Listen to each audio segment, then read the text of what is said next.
साथ संगत जी, प्यार से कहना पूरे श्रद्धा भाव से, द निरंकार जी।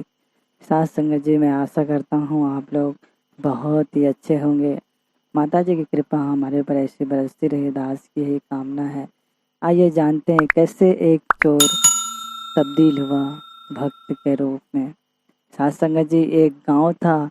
उस गांव में एक चोर रहता था जो बहुत दिन से, काफ़ी दिनों से कुछ चोरी नहीं किया था, जिसके उसके घर में खाने के लिए कुछ नहीं थे। अब इतना कुछ भी नहीं था कि उसके पास कि रात का भी खाना वह खा ले। तो वह अब मन में पूरा ठान लेता है कि आज मुझे भूखा नहीं सोना है, मुझे कहीं न कहीं चोरी करके खाना है।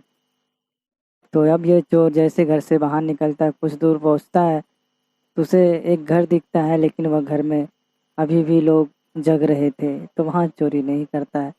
फिर कुछ दूर जाता है तो काफ़ी समय होता है, वहाँ भी देखता है घर ऐसे ही है जहाँ पे अभी भी लोग जगे हैं, तो वहाँ से भी आगे निकल जाता है। जैसे कुछ थोड़ी दूर जाता है और कुछ दूर चलता है तो काफ़ी रात हो चुकी रहती है। तो एक भक्त, एक साधु जी की कुटिया दिखती है जो मंदिर के बाजू में ही है।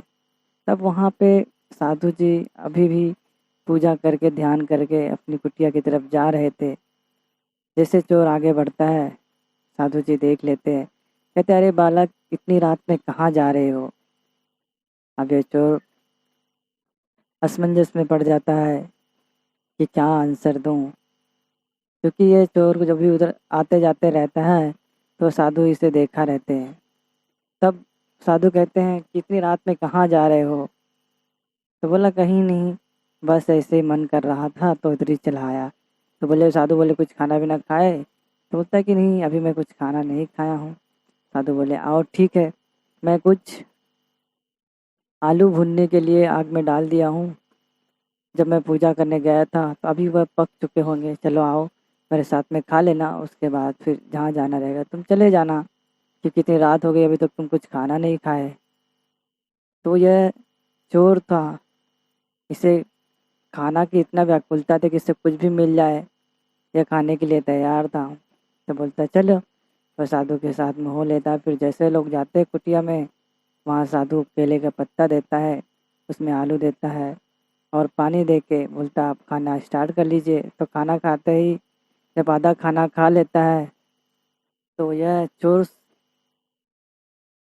समझता है कि साधु का इतना सद्व्यवहार है जिसका मैं ऋणी हो गया हूँ, तो मुझे साधु जी को बता देना चाहिए कि मैं यहाँ घूमने नहीं आया था, मैं साधु जी के घर में चोरी करने आया था, क्योंकि मेरे पास खाने के लिए कुछ नहीं था। तो वह बताने से पहले हिचकिचाने लगता है।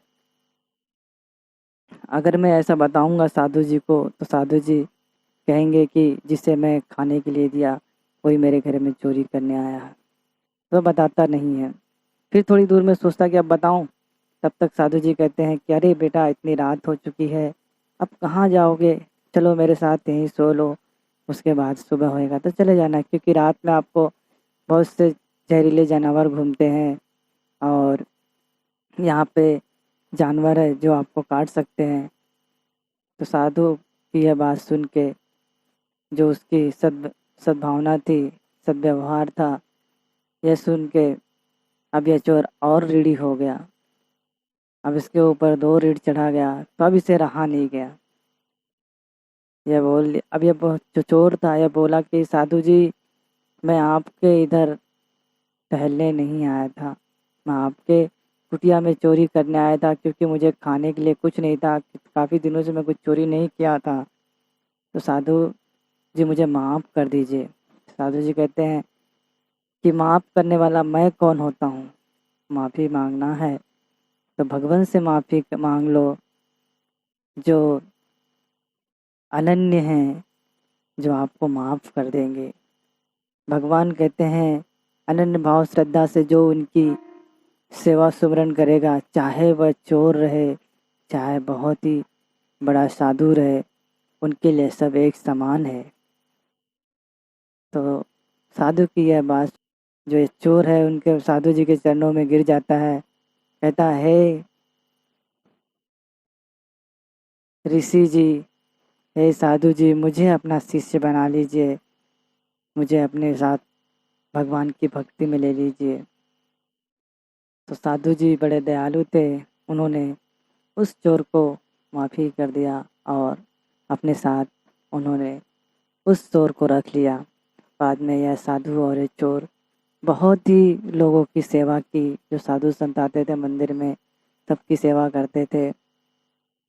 साध संगत जी, अगर हमारा जैसा व्यवहार है, क्योंकि इसने जो चोर था, खाली बीते कई घंटों में जब वह किसी अच्छे व्यक्ति से मिला तो उसका पूरा जीवन चेंज हो गया। जब तक वह बुरी संगतों में था तब तक वह उसकी सोच बुरी थी, चोरी करने की सोचे थी।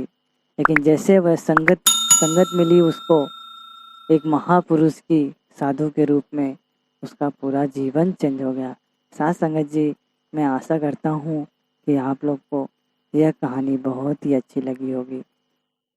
तो आइए कहिएगा पूरे श्रद्धा भाव से, प्यारे गुरु साध संगत जी, धन निरंकार जी।